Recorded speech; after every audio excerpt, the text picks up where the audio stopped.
Hello students, I am Monica from Abhimanyu Career Point. Today I am here with lecture 2 of chapter Is Matter Around Us Pure of your class 9th. तो previous lecture में पहले discuss कर लेते हैं हमने क्या क्या पढ़ा था। प्रीवियस लेक्चर्स में हमने मिक्सचर्स के बारे में डिस्कस किया था कि मिक्सचर्स क्या होते हैं और उसके टाइप्स किए थे। उसके बाद सॉल्यूशंस के बारे में डिस्कस किया था कि सॉल्यूशंस क्या होते हैं और उनके टाइप्स क्या होते हैं। तो हमने तब पढ़ा था कि सॉल्यूशंस के अंदर दो चीज़ें होती हैं। एक तो सॉल्वेंट होता है। सॉल्वेंट क्या था? जो ज़्यादा क्वांटिटी में है। We can define it in two ways. First जैसे कि जो ज़्यादा अमाउंट में है, या फिर कैसे डिफाइन कर सकते हैं, जिस में डिज़ोल्व कर रहे हैं, लाइक वाटर जिस में डिज़ोल्व कर रहे हैं, ठीक है। और जो दूसरी चीज़ होती है सॉल्यूशन के अंदर, दैट इज़ सॉल्यूट, जो कम क्वांटिटी में लेस अमाउंट में प्रेजेंट होता है, ठीक है। या फिर इसको हम कैसे डिफाइन कर सकते हैं, जिसको डिज़ोल्व कर सकते हैं, जैसे कि शुगर को डिज़ोल्व कर रहे हैं तो सॉल्वेंट क्या, जिस में डिज़ोल्व कर रहे हैं, लाइक वाटर में डिज़ोल्व करते हैं, शुगर जिस को डिज़ोल्व कर रहे हैं, that is called solute. Clear? तो उसके बाद हम सॉल्यूशन की प्रॉपर्टीज़ में हमने एक चीज़ पढ़ी थी कि अगर हम एक बीकर में ऐसे एक सॉल्यूशन ले रहे हैं लाइक दिस, और इस पे कोई लाइट डालें, ऐसे एक टॉर्च लगाया है जिससे हम इस पे क्या कर रहे हैं, एक लाइट डाल रहे हैं, तो हमने पढ़ा था कि लाइट जो ये जाती है ना, सीधी ही निकल जाती है, स्कैटरिंग नहीं होती है। ये नहीं कि बीच के जो पार्टिकल्स हैं सॉल्यूशन के, उनसे टकराई और लाइट फैल गई, ऐसा नहीं होता, सीधी ही निकल जाती है लाइट। मतलब लाइट बीच के पार्टिकल्स के साथ टकराती नहीं है। क्यों नहीं टकराती? क्योंकि ये जो बीच के पार्टिकल्स हैं वो बहुत स्मॉल है, दीज आर इन नैनोमीटर, इतने छोटे होते हैं कि nano which we can't observe them, वो हम उनको देख नहीं सकते हैं with our eyes, even by using some glasses we can not see them. Solutions में पार्टिकल्स इतने छोटे होते हैं, इसलिए जब लाइट नहीं जाती है वो सीधी चली जाती है, टकरा के कहीं स्कैटर नहीं करती है। यही प्रॉपर्टी को हम आज और एलैबोरेट करेंगे by two other type of mixtures, ठीक है। तो उनको स्टार्ट करते हैं हम। सॉल्यूशंस हमने पढ़ लिया था। अब सेकेंड टाइप का जो हमारा आता है दैट इज़ सस्पेंशन, ठीक है, जिसमें हमने एग्जांपल किया था चॉक पाउडर इन वाटर की। हमने क्या लिया है, एक वाटर लिया, वाटर एक बीकर में, उसके अंदर चॉक का पाउडर डाल दिया, या फिर व्हीट फ्लावर भी डाल सकते हैं, कुछ भी ऐसा डालते हैं। तब हम क्या चीज़ ऑब्ज़र्व करते हैं कि जो फ्लावर डाला है या जो चॉक पाउडर डाला है वो उसके अंदर एक टर्बिडिटी सी आ रही है, इट्स नॉट कम्प्लीटली डिज़ोल्व। ऐसा नहीं है कि वो चॉक पाउडर उसके अंदर कम्प्लीटली डिज़ोल्व हो गया है, वो उसके अंदर थोड़ा डिस्पर्स रहता है, लाइक सारी जगह फैला तो रहता है ये चॉक पाउडर, पूरी जगह इवनली स्प्रेड तो होगा, बट हमें पार्टिकल्स को हम देख पाएंगे, हम पार्टिकल्स को अपनी नेकेड आई से देख पाएंगे। This is called suspension, this is called suspension. Solids are dispersed in liquid, that are called suspension, लेकिन वो डिज़ोल्व नहीं होते हैं। सॉल्यूट पार्टिकल्स या जो चॉक पाउडर है, व्हीट फ्लावर है, ये कम्प्लीटली डिज़ोल्व नहीं होते हैं। वो क्या होते हैं, remain suspended in the mixture. Water का जो हमारा सॉल्वेंट है उसके अंदर क्या रहते हैं, ये मिक्स नहीं होते हैं प्रॉपरली, बस सस्पेंड, खड़े खड़े से रहते हैं। We can say if we keep the mixture undisturbed, अगर मैंने ये जो मेरा मिक्सचर बना है, सस्पेंशन बना है, इसमें डिस्पर्स्ड पार्टिकल्स हैं, इसको थोड़ी देर ऐसे ही पड़ा रहने देती हूँ, तो क्या होगा, ये पार्टिकल्स नीचे की तरफ सेटल डाउन हो जाएंगे लाइक दिस। सारे के सारे पार्टिकल्स ऊपर से हटकर नीचे की तरफ सेटल डाउन हो जाएंगे। कभी भी ट्राई कर लेना कि वाटर के अंदर मिट्टी को भी घोल के देख लो, तो थोड़े टाइम में क्या होगी, ये जो डर्ट होगी या चॉक पाउडर, कुछ भी व्हीट फ्लावर होगा, जिसका भी एग्जांपल लेके देखो, वो नीचे को सेटल कर जाएगी। मतलब जो हमारा सस्पेंशन था उसमें स्टेबिलिटी तो है ही नहीं। सॉलिड पार्टिकल्स पहले तो डिस्पर्स थे, लेकिन जैसे ही हम उसको थोड़ी देर के लिए रेस्ट पे रख देते हैं, हमारा सस्पेंशन ख़राब, सॉलिड अलग लिक्विड अलग पार्ट्स बने जा रहे हैं। तो ये जो है पार्टिकल्स सेपरेशन होती जा रही है, लिक्विड अलग हो गया, सॉलिड अलग हो गया। मतलब ये सस्पेंशन जो है इतना स्टेबल नहीं है, it's not stable, suspension is not stable. Clear. Solutions में क्या था, इवनली सब कुछ मिक्स हो रखा था, लेकिन इसमें इवनली मिक्स नहीं हो रखा है। सॉलिड पार्टिकल सेपरेट हो जाते हैं और लिक्विड का जो पार्ट है वो हमारा अलग हो जाता है। The suspension is quite unstable. ठीक है। Particles of suspension can be seen bye naked eyes. You can do the practical. आप डस्ट को या फिर चॉक पाउडर, व्हीट फ्लावर पानी में घोल के रखोगे तो आपको पता चल जाएगा, you will be able to see the particles. और अगर आप इनमें से मान लो ऐसे आपने सस्पेंशन लिया है और लाइट आ रही है, ठीक है, लाइक दिस, ये टॉर्च है हमारा, लाइट आ रही है, लाइट इस पार्टिकल से मान लो टकराई, टकरा के इधर बेंड कर जाएगी, लाइट आई इधर इससे टकरा के बेंड कर गई, मतलब लाइट अब सीधी नहीं जा रही है, लाइट सीधी जाने की बजाय क्या कर रही है, बेंड कर रही है।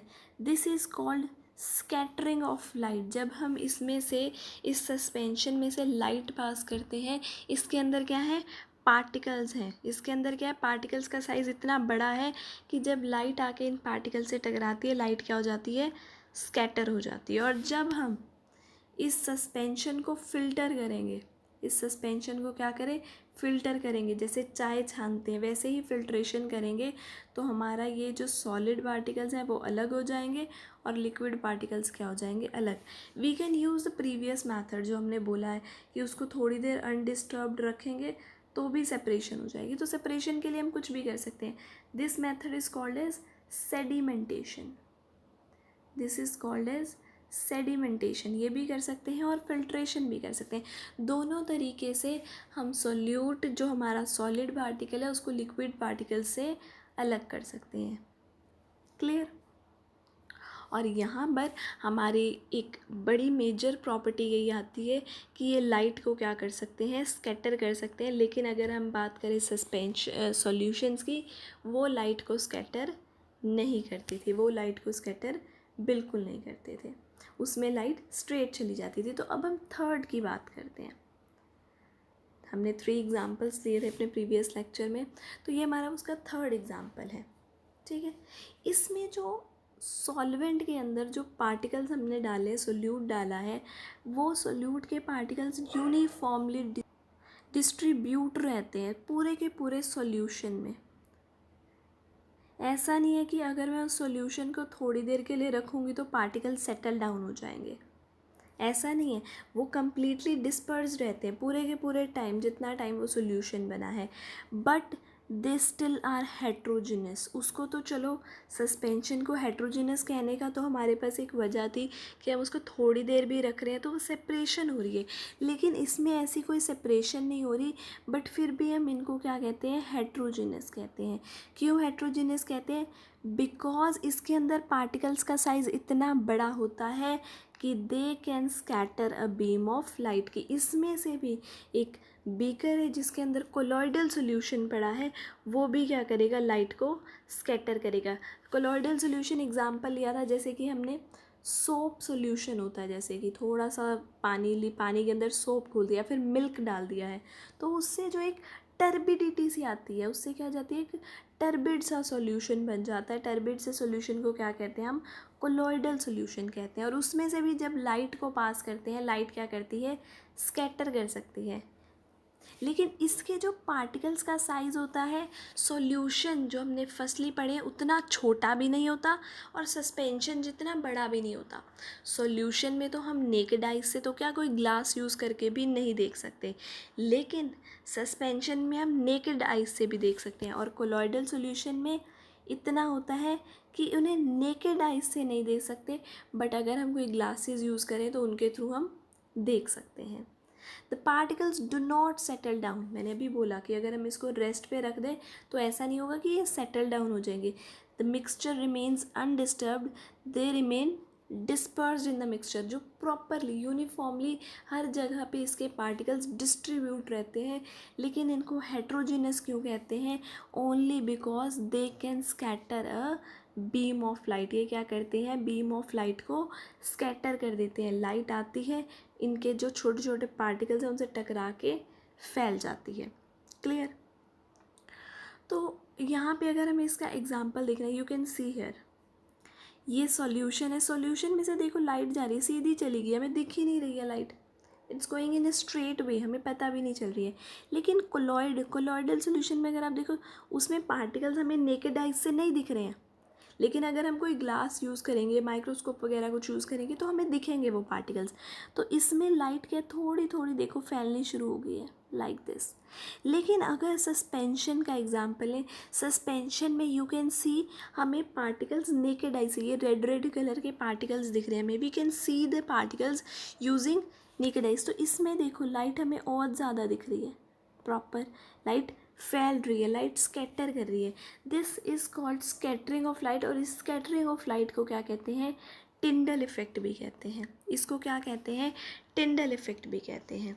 The scattering of visible light by particles, colloidal particles, suspension particles, कोई भी पार्टिकल्स, उसको क्या कहते हैं?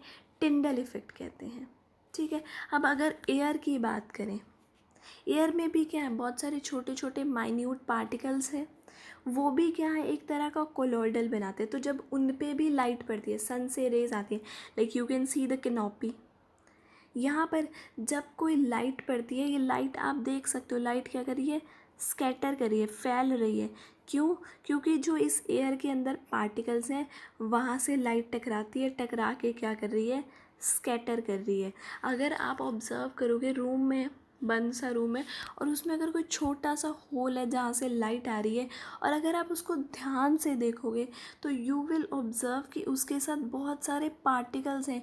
You will be able to observe कि उस एक ऐसे अगर ये लाइट आ रही है, मान लो लाइक दिस, तो उसमें आप ऑब्ज़र्व करोगे बहुत सारे पार्टिकल्स हैं, कि एयर में आप देख सकोगे बहुत सारे छोटे छोटे पार्टिकल्स भी होते हैं। This is due to Tyndall effect. यही इसी को हम कहते हैं टिंडल इफेक्ट कहते हैं। लाइट की स्कैटरिंग जो हो रही है उसको क्या कहते हैं? हम टिंडल इफेक्ट कहते हैं।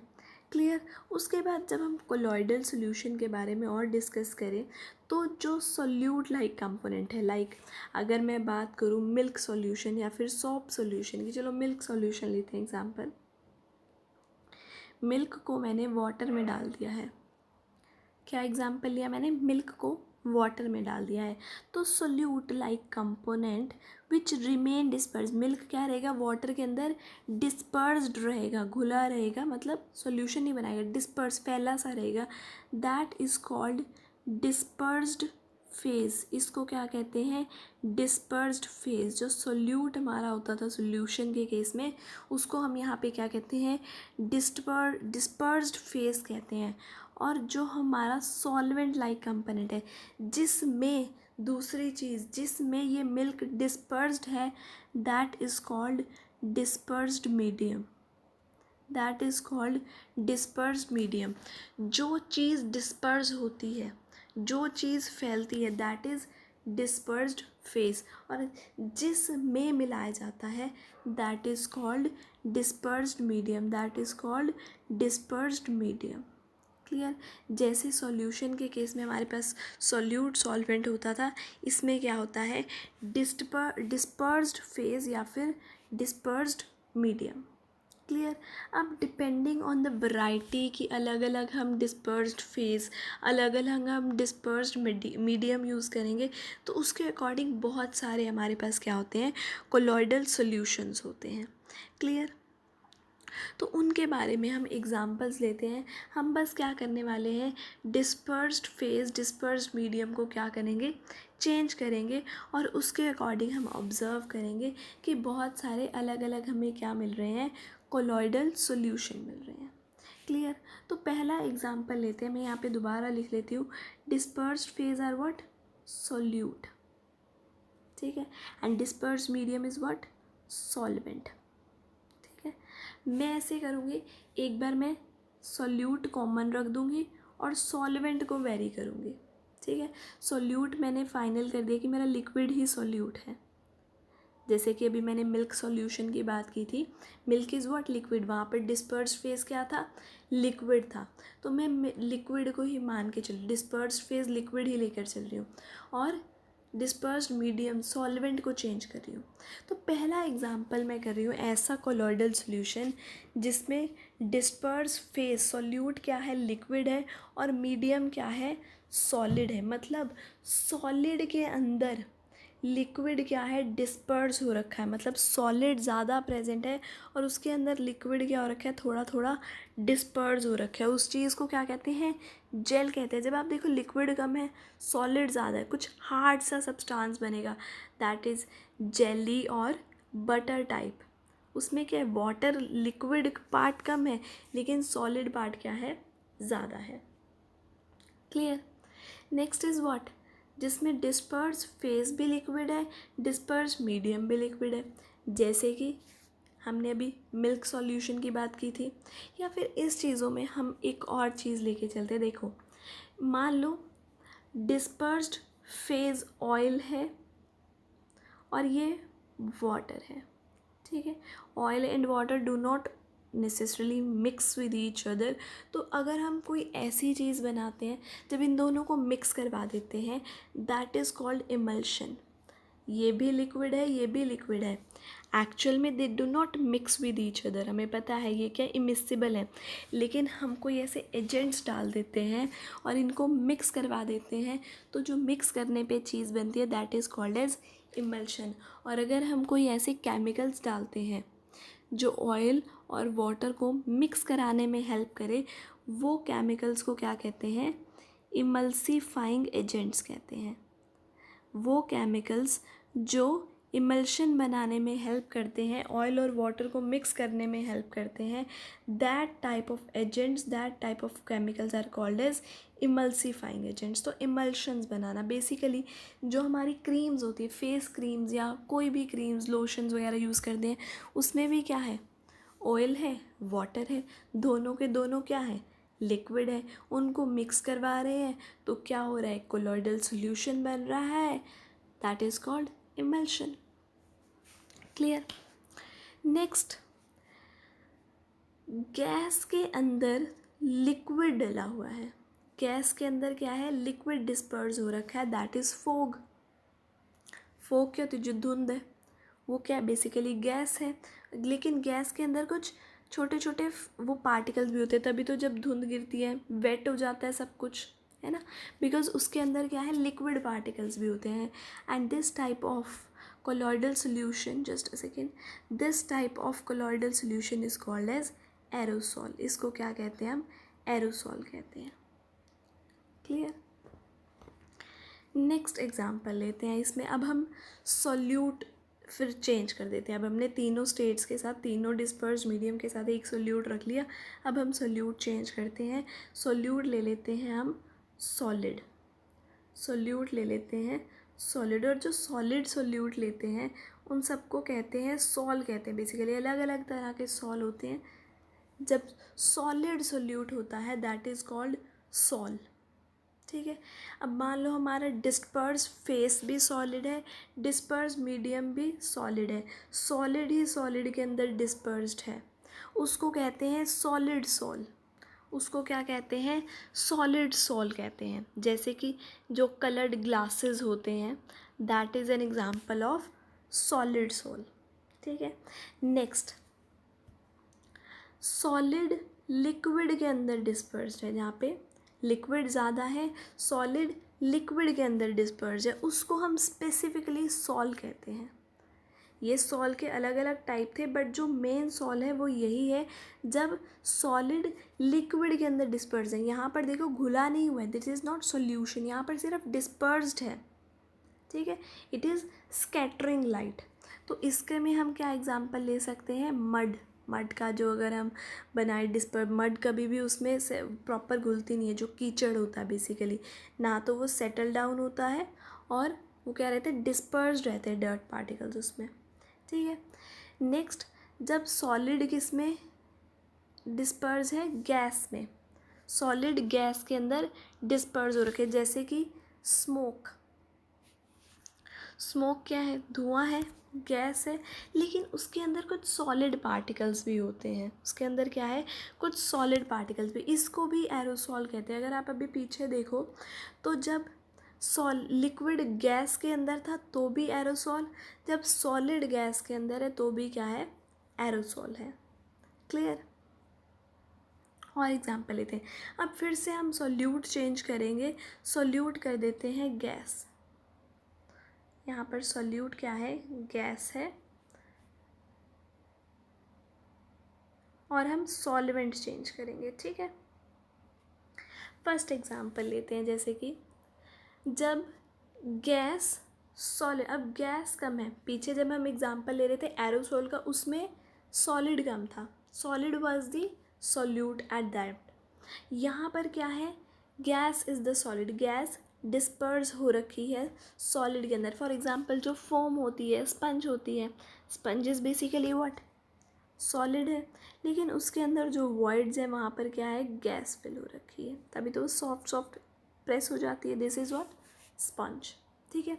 नेक्स्ट इज़ जब गैस डिस्पर्स है लिक्विड के अंदर, गैस कहाँ पे डिस्पर्स है, लिक्विड के अंदर, that is what, shaving cream जैसे होती है, that is what a gas dispersion. उसमें क्या होती है, फ्लफ़ी सी हो जाती है, जो विप्ड क्रीम होती है जो बेकरीज वगैरह में यूज़ होती है for the icing of cake, उसमें क्या है, गैस डिस्पर्स हो रखी है किसमें, लिक्विड में। क्लियर। इनको कहते हैं क्या है, फोम कहते हैं। क्लियर। अगर मैं आपसे पूछूं कि गैस के अंदर अगर डिस्पर्स हो रखी हो, गैस के अंदर डिस्पर्स हो रखी, तो उसका मैंने एग्जांपल यहाँ पे क्यों नहीं लिखा है, मैंने डिस्पर्जिंग मीडियम में सॉलिड लिखा, लिक्विड लिखा, गैस क्यों नहीं लिखा, क्योंकि जब गैस के अंदर डिज़ोल्व होती है वो कोलॉइडल सॉल्यूशन नहीं, वो सॉल्यूशन बनाती है, वो कोलॉइडल सॉल्यूशन ना बनाकर क्या बनाती है, सॉल्यूशन बनाती है, इसलिए मैंने गैस इन गैस नहीं लिखा है। ठीक है। क्योंकि gas in gas is not a colloidal solution, gas in gas is what, a proper solution जहाँ पर कोई स्कैटरिंग ऑफ लाइट नहीं होती है। ठीक है। लेकिन इन सब जितने मैंने ये अभी एग्जांपल्स पढ़े हैं, ये 8 एग्जांपल्स, इन सब में क्या होती है, स्कैटरिंग ऑफ लाइट होती ही है, सब में होती है। क्लियर। नेक्स्ट चलो अब एक क्वेश्चन करते हैं। हाँ जी, Pragya tested the solubility of different substances, उसने अलग अलग सब्सटेंसेस की सॉल्युबिलिटी चेक की एट डिफरेंट टेम्परेचर्स, अलग अलग टेम्परेचर पे। प्रीवियस लेक्चर याद करो जब हमने saturated, super saturated, unsaturated solutions की बात की थी, तब हमने बोला था कि जैसे जैसे टेम्परेचर बढ़ता है सॉल्युबिलिटी बढ़ती है। We know the point. चलो अब फिर वापस से क्वेश्चन पढ़ते हैं आगे। And collected the data as given below, substances dissolve in 100 gram of water, ये सारी जो सब्सटेंसेस गिवन है वो 100 ग्राम ऑफ वाटर में क्या हुए हैं, डिज़ोल्व हुए हैं। ठीक है। ये डाटा हमारे पास गिवन है। तो द फर्स्ट क्वेश्चन जो उसने हमसे पूछा है, what mass of potassium nitrate, potassium nitrate, yes ये रहा, सबसे पहले यही ढूंढते, इसी पे फोकस करेंगे, बाकी पे फोकस नहीं करेंगे। would be used to produce a saturated solution of substance in 50 gram water at 313 Kelvin। इस पे आ जाते हैं, ये है मेरा मेन पॉइंट। ठीक है। लेकिन यहाँ पर उसने 50 ग्राम वाटर बोला है, मेरे पास ये डाटा किसके लिए गिवन है, 100 ग्राम वाटर के लिए गिवन है। वेरी सिंपल, 100 ग्राम के लिए यूज़ होता है कितना, 62। यूनिटरी मेथड निकाल के 50 के लिए कितना यूज़ होगा, 62 बाय में 100 इंटू 50, यानी कि आंसर क्या आ जाएगा, 31 ग्राम। आंसर क्या आ जाएगा हमारे पास, बड़ा ही सिंपल है, 62 बाय में 100 इंटू 50, दैट इज़ 31 ग्राम। ठीक है। तो ये चीज़ हमारे पास बड़ा ही इजी क्वेश्चन आ गया हमारे पास, फर्स्ट वाला जो इसका पार्ट था, जिसका आंसर क्या आ गया है, 31 ग्राम। क्लियर। उससे नेक्स्ट क्वेश्चन पढ़ते हैं हम। नेक्स्ट पार्ट में उसने क्या पूछा है, she made a solution of potassium chloride, उसने एक सोल्यूशन बनाया है पोटाशियम क्लोराइड का वाटर में। ये देखो, ये इसकी बात कर रही है। ठीक है। एट 353 केल्विन, दिस, ये वाला लास्ट वाला, and leaves the solution to cool, ठंडा होने के लिए उसको छोड़ दिया. What would you observe? देखो, जब नॉर्मल टेम्परेचर था उसके पास, उसमें सिर्फ डिज़ोल्व हो रहा था 35. उसने टेम्परेचर को इंक्रीज़ कर करके 35 से 54 ग्राम तक उसकी सॉल्युबिलिटी ले आई वो. ठीक है. अब अगर उसको, अब ये जो सॉल्यूशन बन गया है, that is what, super saturated solution. उसकी जो एक्चुअल सॉल्युबिलिटी थी उससे ज़्यादा उसने सॉल्यूशन, उससे ज़्यादा उसने सॉल्वेंट को, सॉल्यूट को डाल दिया, सॉरी. तो अब वो सॉल्यूट उसने उसमें डिज़ोल्व करा दिया बाय इंक्रीजिंग द टेम्परेचर. तो अब ये कैसा बन गया सॉल्यूशन? सुपर सेचूरेटेड सॉल्यूशन बन गया है. तो जब हम सुपर सेचूरेटेड सॉल्यूशन को कूल करते हैं तो क्या बनते हैं? क्रिस्टल्स बनते हैं. क्या बनते हैं? क्रिस्टल्स बनते हैं. किसके क्रिस्टल्स बनेंगे? पोटाशियम क्लोराइड के. उसने क्या सॉल्यूट डाला है? पोटाशियम क्लोराइड डाला है. तो क्रिस्टल्स भी किसके बनेंगे? पोटाशियम क्लोराइड के बनेंगे. ठीक है. अब थर्ड, वेरी इजी था ये सेकेंड वाला भी. Solubility of each eight 293 kelvin.